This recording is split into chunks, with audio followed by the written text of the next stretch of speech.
when we put our identity in what we do instead of who we are, it's really hard when we retire from work and from our profession to feel like we have value because we're no longer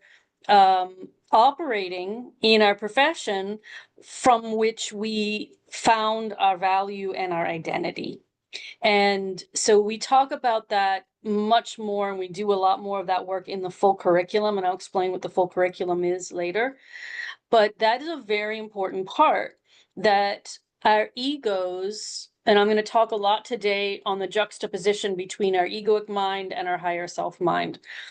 Who we truly are is the higher self. And what that means for any of you is whatever your belief system is around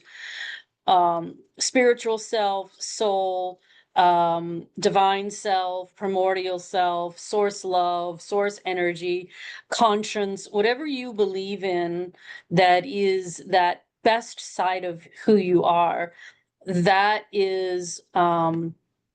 your higher self, and that's your true self. The egoic mind and the egoic self is what we call the false self, and that's where that ego, which is up here in the thought stream, is that for perpetual 4-year-old child who says, okay, well, this must mean this about me based on what's happening out here, what you've said, what you've done, what life is presenting, and I'm going to interpret that to mean, what does that mean about me?